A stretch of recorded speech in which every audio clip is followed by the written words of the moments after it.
Assalamualaikum warahmatullahi wabarakatuh. Baiklah, saya Julia Safina ingin menjelaskan tentang poin ke-12 SKU Laksana, yaitu menjelaskan sejarah pramuka dunia dan Indonesia. Langsung saja, sejarah pramuka dunia. Sejarah pramuka dunia tidak terlepas dari Bapak Pandu Dunia, yaitu Lord Baden-Powell, yang lahir di Inggris pada tanggal 22 Februari 1857 dengan nama Robert Stephenson Smith. Ayahnya bernama Powell, seorang profesor geometri di Universitas Oxford, yang meninggal ketika Stephenson masih kecil. Sejak kecil, Baden-Powell dikenal sebagai anak yang cerdas, lucu, dan gembira. Bahkan ia bisa memainkan beberapa alat musik seperti biola dan piano. Saat dewasa, Baden-Powell bergabung dengan militer Inggris sehingga ia mendapatkan pengalaman sebagai seorang tentara. Sikap yang melekat pada dirinya yaitu tegas, disiplin, dan terampil inilah yang menjadi ciri khas gerakan pramuka. Pengalaman-pengalaman yang dialaminya sebagai seorang tentara lalu ditulisnya dalam sebuah buku yang dimana akan menjadi asal-usul berdirilah organisasi kepanduan di dunia. Pengalaman-pengalaman itu ditulisnya dalam sebuah buku yang bernama Scouting for Boys pada tahun 1908. Buku itu sengaja dibuat sebagai panduan acara perkemahan yang dirintisnya. Tidak hanya di Inggris, buku itu juga laris di berbagai negara, sehingga muncullah organisasi-organisasi pramuka yang ditujukan pada anak lelaki saja. Lalu pada tahun 1912, bersama Agnes, adik perempuan Baden-Powell, mendirikan pramuka untuk wanita dengan nama Girls Guides. Dengan adanya ide dan gagasan yang cemerlang dari Baden-Powell inilah, maka muncullah atau terciptalah organisasi kepanduan di dunia, termasuk organisasi kepanduan dalam pramuka. Lalu sejarah pramuka di Indonesia.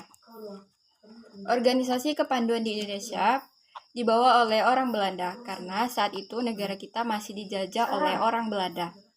Nama organisasinya adalah Nederland Indische Padvindervereniging atau yang disingkat dengan NIPV, yang artinya adalah Persatuan Pandu-Pandu Hindia Belanda. Orang Indonesia sangat tertarik dengan organisasi tersebut. Selain sifatnya yang universal, para pemuda juga membutuhkan organisasi yang dapat menampung aspirasi mereka terhadap tanah airnya. Maka muncullah organisasi-organisasi kepanduan asli milik Indonesia seperti JPO, JJP, Natipis, Siap, dan Hizbul Waton. Melihat semakin banyaknya organisasi-organisasi kepanduan milik Indonesia, pemerintah Belanda melarang adanya organisasi kepanduan di luar milik Belanda menggunakan istilah Padvinder. Oleh karena itu, oleh tokoh kepanduan Indonesia, yaitu Kiai Haji Agus Salim, mengenalkan istilah pandu atau kepanduan untuk organisasi kepanduan di Indonesia. Sehingga Kiai Haji Agus Salim dikenal sebagai Bapak Pandu Indonesia.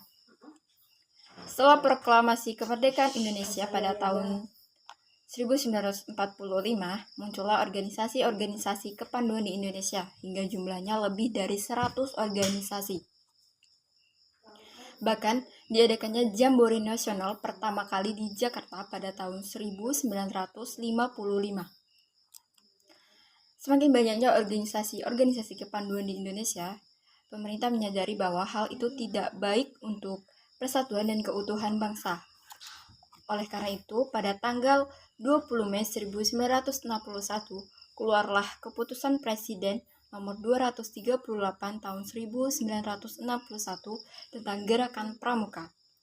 Istilah pramuka dicetuskan oleh Sri Sultan Hamengkubuwono IX karena terinspirasi dari kata poromuko yang artinya pasukan terdepan dalam perang. Lalu kata pramuka diejawantahkan lagi menjadi kata praja muda karana yang artinya adalah jiwa muda yang suka berkarya. Setelah keputusan Presiden itu, maka organisasi-organisasi kepanduan yang ada di Indonesia melebur menjadi satu dengan nama Gerakan Pramuka, sehingga organisasi kepanduan lain dilarang berada di Indonesia. Seperti itulah sejarah pramuka dunia dan sejarah pramuka di Indonesia. Kurang lebihnya saya mohon maaf. Wabillahi taufiq walhidayah. Wassalamualaikum warahmatullahi